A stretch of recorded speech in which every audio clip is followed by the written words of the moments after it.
मेरी उम्र इस वक्त 60 ईयर्स के करीब है और मैं 9 नवंबर को 60 ईयर्स का हो जाऊँगा।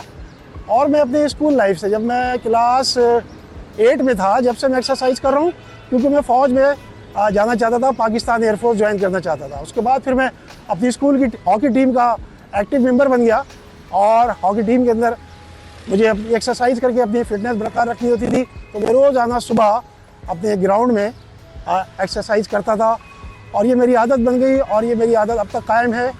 और मैं जहाँ पर भी हूँ, कहीं पर भी हूँ, पार्क में ज़रूर जाता हूँ।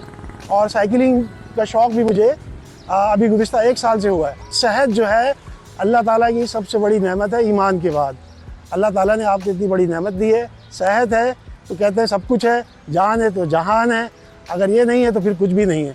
तो जब इतनी बड़ी नेमत अल्लाह ताला ने आपको दी है तो उसको आप उसकी कदर करें, उसको बेहतर बनाएं और अल्लाह से ये दुआ करें कि अल्लाह तूने जो मुझे ये नेमत अता की है तो इसको अपने काम में इस्तेमाल कर ले। तो ये नीयत होनी चाहिए, जिस तरह हर काम की नीयत होती है तो हमारी भी नीयत ये होनी चाहिए। यही मोटिवेशन है कि अपनी सेहत को बेहतर रखो और ताकि ज़्यादा से ज़्यादा हुकूकुल्लाह को हुस्न अमल से अदा कर सको और हुकूकुल इबाद को भी हुस्न अमल से अदा कर सको। साइकिलिंग का ख्याल मुझे इसलिए आया कि लोगों ने आजकल कहा हुआ है कि जिम जाओ, जिम।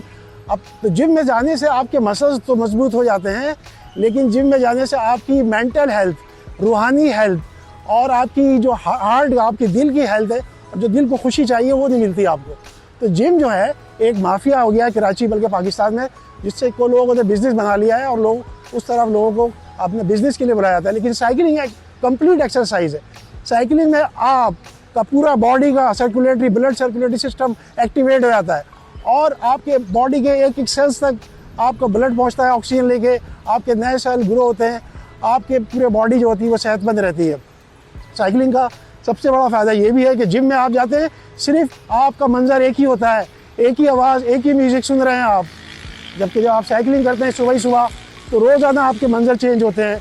आप पार्कों में जाते हैं, वहाँ दरख्त हैं, वहाँ फूल हैं, वहाँ क्यारियाँ हैं, फलों के दरख्त हैं, फलों को देखते हैं, परिंदों की चहचहाहट है।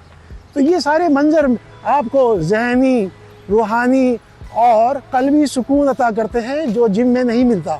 तो मैं ये समझता हूँ साइकिलिंग एक ऐसी एक्सरसाइज है जो आपको लोगों से कांटेक्ट करवाती है, आपके जानने वाले दोस्त बनते हैं, नए लोग मिलते हैं। सरे रहा कोई आपका दोस्त मिल गया, मैं क्योंकि टीचर हूँ, मेरे बहुत से स्टूडेंट मुझे मिलते रहते हैं और वो मुझे देख के पुरानी यादें ताज़ा करते हैं। तो वो जो खुशी होती है वो एक अलग खुशी होती है। तो साइकिलिंग से आपका पीपल टू पीपल कांटेक्ट भी होता है, लोगों से राब्ते हैं। और आप मोबाइल लेके जब चलते हैं तो शहर का कोई मसला, कोई ट्रैफिक का मसला, कोई गटर का मसला, कोई कूड़े करकट का मसला, कोई झगड़ा फसाद, जो भी कुछ होता है वो आप मोबाइल कैमरे से भी बनाकर शहर के मसाइल को भी आप फेसबुक पर और दीगर सोशल मीडिया पर ला सकते हैं। तो साइकिलिंग जो है वो आपको एक्टिवेट करती है और कहते हैं कि हरकत में बरकत है, अल हरकता फिल बरकता। देखिए फिटनेस जो है वो आपकी लाइफ एंड डेथ का मामला है। अगर आपने अपना लाइफ स्टाइल चेंज नहीं किया, जो कि बहुत ही, हम जिस दौर में रह रहे हैं उसमें हमारा लाइफ स्टाइल जो है वो आपको बहुत ही माइनस में, हेल्थ पॉजिटिविटी से माइनस में ले जा रहा है बहुत। यानी हम सेहत के खते गुर्बत के भी बहुत नीचे हैं। तो ये सूरत हाल क्यों हुई? वजह यह है कि हमारे पास मोबाइल आ गया है, हमारे पास कार आ गई है, हमारे पास मोटरसाइकिल आ गई है।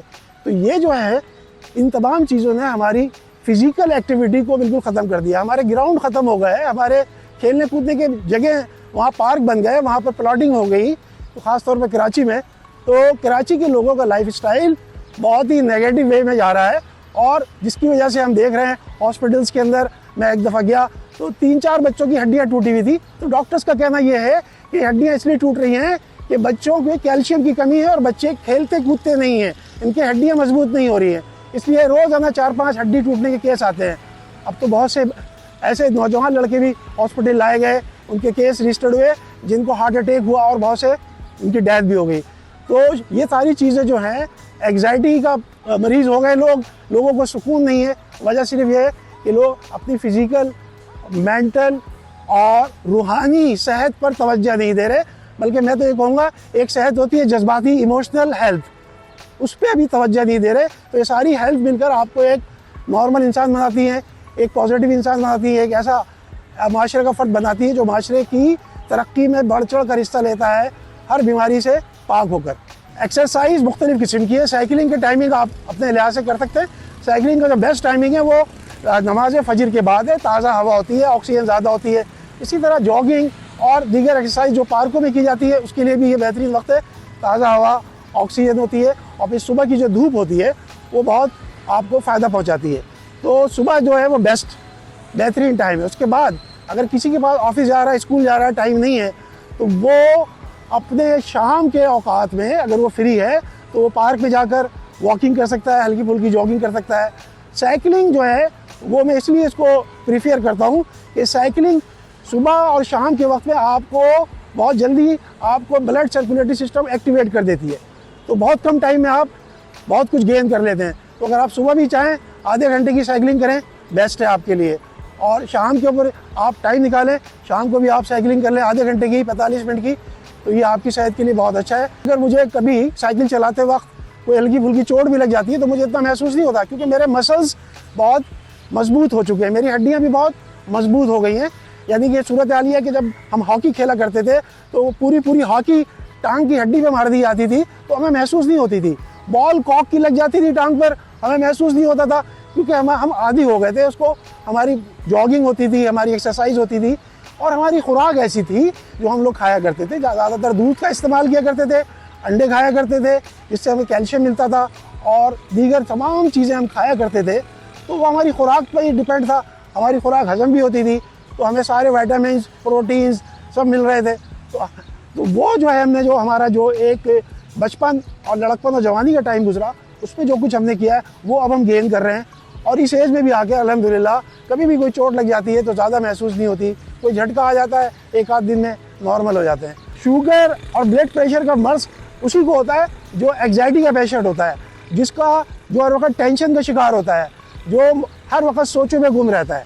तो इन बीमारियों से बचने का वाहिद तरीका यही है कि आप जॉगिंग करें, साइकिलिंग करें, एक्सरसाइज करें, वरना फिर आप sugar, blood pressure, heart attack, फिर अल्लाह हाफिज़। हम चले तो हमारे संग संग नजारे चले, हम चले कैसा ये समा है, बेखुदी है, दिल जवां है, कौन चाहे ऐसा मौसम ढले ढले ढले। हम चले तो हमारे संग संग नज़ारे चले। ये मेरा सबसे जो लंबा ट्रिप था वो था मोहतरमी अतर हाशमी मरहूम साहब की किताब आई थी ख़बर लीजिए ज़बान बिगड़ी। तो वो उनके मज़ामीन की मजमूआ थी जिसकी तकरीब और रुनवाई हुई थी प्रेस क्लब में, और ये हुई थी 18 अगस्त 2024 को।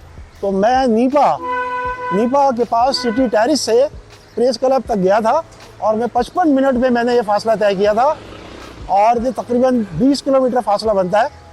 तो ये मेरी सबसे लंबी राइड थी जो मैंने की। और फिर वापस भी मैं वापस आया 20 किलोमीटर का सफ़र तय करके। लेकिन जाते वक्त क्योंकि मैं तेज़ रफ्तारी के साथ गया था तो इसलिए 55 मिनट्स में ये फ़ासला मैंने तय किया था। और उस वक़्त शाहरा फैसल पर ट्रैफिक भी बहुत था, तो अल्हम्दुलिल्लाह ये मेरी ज़िंदगी का सबसे तवील सफ़र है।